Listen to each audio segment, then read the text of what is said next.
Now, the impact of global economic headwinds is being felt by those in the lower to middle class and small business owners like never before. Tuxingato spoke to Professor S.N. Iraqi and did a spot check on small businesses in Nairobi and found that the impact of fuel prices has been far-reaching.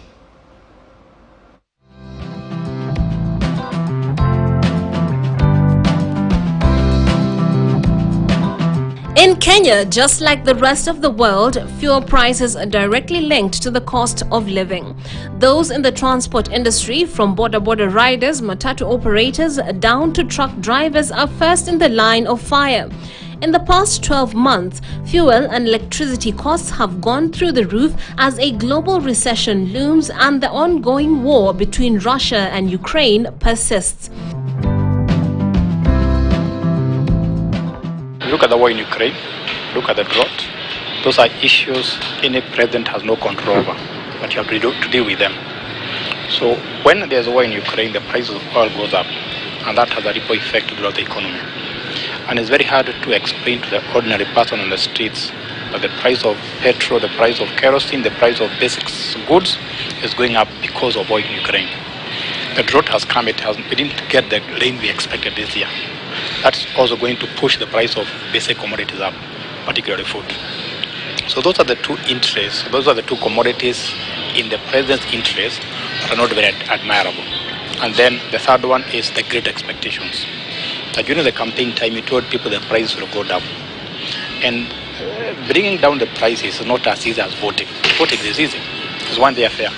But it takes time before the economy adjusts. As of October 24th, a litre of petrol shot to 179 shillings and 86 cents. Though President Ruto campaigned on the platform of economic change and lowering the cost of living, he was clear that subsidies on fuel would be eliminated, making it harder for his government to bring down the cost of fuel. Na biashara ya mtu wa chini apate biashara kwanza hapa chini. Na tuhakikishe ya kwamba chakula inapatikana mkulima akisaidiwa hapa chini. Alafu tuende juu. Yani bottom.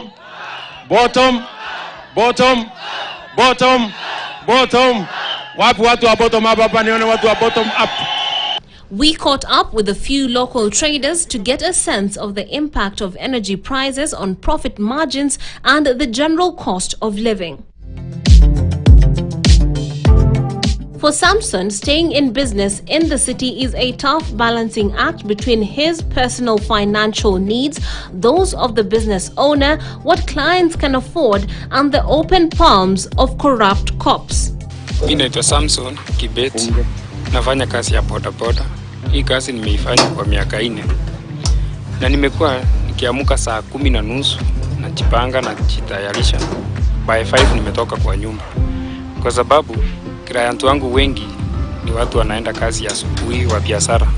Lazima ni wapepe ni wakimbize soko wanunue mboga wakuje. Sasa hii kazi kutoka nianze naona imenisaidia. Shida mahali imetokea ni mafuta. Mafuta ndio imetuletea shida kwa hii muda yote. Kwa sababu 2018 nikianza hii kazi mafuta ilikuwa 87. Sasa imeenda mpaka 187. Sasa na client naye ukimpepa apandisi bei. Kijaribu kumwambia ongeze bei anakuambia maisha ni ngumu kwa kila mtu. So tunaona iko ngumu kidogo lakini tunaendelea kungangana nao. Na askari nao ndio wanatusumbua kwa barabara sana. Yeye akikukamata hataki kujua kama umefanya biashara kama hujafanya. Sana biashara sasa iko ngumu sana. Kwa mafuta lita moja ukiweka wakati ulikuwa 87 unaweza weka lita moja utengeneze 400. Sasa unaweka hiyo mafuta ni 187 alafu unaweka unatengeneza same 400. Ukitoa 187 so unapata ni shilingi 200 umetengenezea umefanya. Na hii 200 imekuwa ngumu sana kwa kuliza familia. Rent ndio hiyo iko hapa. So maisha imekuwa ngumu sana. Hii mafuta ikipanda pia vitu zimepanda sana. Unga ilikuwa 87 mia, sasa unga ni 250. Sasa na mboga nayo imepandizwa. Mboga ilikuwa kitambo ulikuwa mboga ya mbao unaweza shiba, lakini sasa hii mboga ya mbao hata wewe peke yako huwezi chuna ugali mara 3 imekatika. Kila kitu paka token imepanda. Sasa maisha imekuwa ngumu sana. Na school fees nayo imepandishwa, rent nayo imepanda.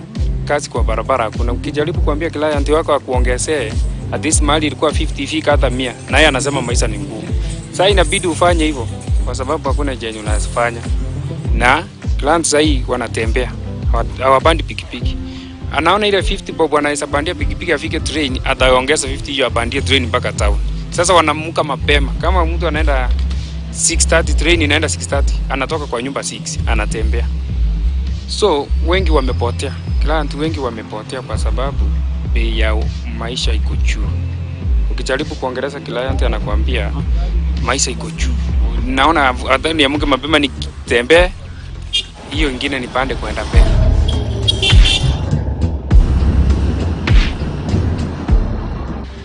Sana kama pikipiki saa hii, kununua pikipiki iko bei kali. Pikipiki ilikuwa 110, saa hii ni 160. Sasa ukichukua loan ya pikipiki iko juu. Ukichukua loan unalipa times 2. Sasa ukichukua loan ya pikipiki saa hii unalipa 1300. Na hii wamekuwekea target kila siku uwape 530 na ulipe kama 18 months. Sasa hii 530 kuipata peke yake imekuwa ngumu kwa sababu lazima utafute hiyo 530 ya loan ulipe, utafute pesa yako ya ukura kwa nyumba, utafute pesa ya mafuta. Sasa imekuwa ngumu. Na ukipata kuna mwenye amekuandika pikipiki na yeye anataka 400 kila siku jioni, yeye upate ukose, yeye anataka shilingi 400 kila siku. Sasa hii nayo imekuwa ngumu sana. Kitambo ungangane, utafute ya mwenyewe 400, utafute ya mafuta, utafute na yako. Sasa inabidi uamke saa 10 na ulale kama saa 5 ya usiku ama saa 6. Stephen Nyausi is a matatu driver who tells us of the daily complicated calculations that drivers have to make. Mwenye gari amekupea gari, ufanye the holiday, umpelekea do target yake ya ngirita. Ngirita lakini siku hizi haifikangi. Hiyo gari inaikanga 800. Hata kama jana nimeshikwa mara 3. Ikaika 800. Hebu imagine gari unakata insurance na kanjo unakata na kuna vitu vingine unafaa ushughulikie. Kama mimi sasa hizi baji yangu imeisha, hata sina pesa ya kushika baji ya kazi. Juu ukipata 150 na bado unga ni 200, unaona hata huwezi make. Na bidi fanya kichike juu una pesa ya kutoza pesa endea kuconduct kiambu. Tunaona wasi wengi sasa hizi hawana vitu ya kazi. Najangia juu ukipata 200 bado unadaiwa unga vitu kama hivi. Tukiendea tu serikali irudishe pesa chini. Na hii mambo ya matraffic wamekuwa mob sana. Juu unabeba 700 yenyewe fika town hapo kuna so mbili na gari inakudai mafuta ya 550. Hii mambo ya ya traffic na wamekuwa tu moja. Ndio nilikuwa tu naongelea. President tuangalie tu mambo ya traffic. Traffic wamekuwa mo sana. Na hii masaa ya usiku askari wanatusumbua sana. Askari hata mjana wanatusumbua sana. Shida kubwa kwa hii kazi yetu ni maaskari. Hata bike yako iwe iko na insurance, uko na DL, kuna kila kitu, lazima wakusumbue. Hao ndio wamekuwa shida kubwa kulingana na bei ya mafuta na maaskari. Hiyo ndio vitu imekuwa shida kwa hii kazi ya bodaboda. Ukiona askari amekamata pikipiki hivi amechukua funguo, lazima umpe 1500. Hataki kujua. Askari bei yake ni 1500. Hiyo tumejua. Bei ya askari ni 1500 na ya mafuta ni 187. Unaona sasa? Bei nimejaribu kuongeza lakini customer ukimwambia bei ya juu anakataa. So inabidi tu ukubali yenye amekupatia. Juu watu na it's like you are desperate. Yeah. Sasa inamaanisha utafanya more hours ama unafanyaje? Yes, that is what we do. Sometimes we even go for 24 hours. Nafanya kazi usiku mchana ndio at least uwezi kuwa na kitu. Kuna yule atakubali kuongeza. Labda kaongeze kachoni hapo itakuwa sawa. Lakini na kuna yule bado anakataa. Yeye unajua ajui mambo vile, yeye anajua tu kama nitajima ni 200 ni 200. So hivyo ndio tunaenda tu.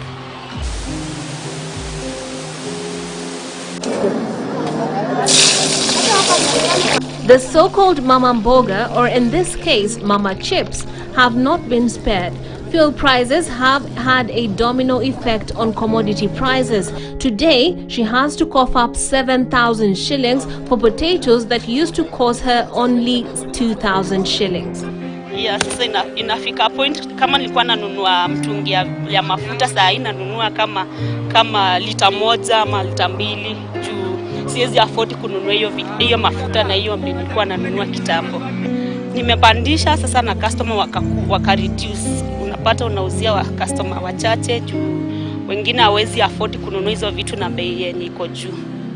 Sasa venye maisha ilipanda ilifanya bado ika-affect watoto wangu juu venye tulikuwa tunakaa hiyo maisha vitu kama zilikuwa zimepanda. Sasa hii nimereduce vitu kwa nyumba. Sinunui vitu kama venye nilikuwa nanunua. Sasa hata kama ni shopping inakuwa unanunua kidogo. In October 2022, a kilo of Irish potatoes retailed for 90 shillings and 78 cents, having risen from 80 shillings and 96 cents just a month before. If you look at the production of potatoes, the production of cabbages, the production of wheat, the production of any crop, there is always some energy input. You have to use a tractor that uses diesel. You have to transport that particular commodity to the market, use fuel. And even you as yourself as an individual, use some energy to light up, maybe to light the house, to light the greenhouse. And all those are generated sometimes. All that power has to be bought.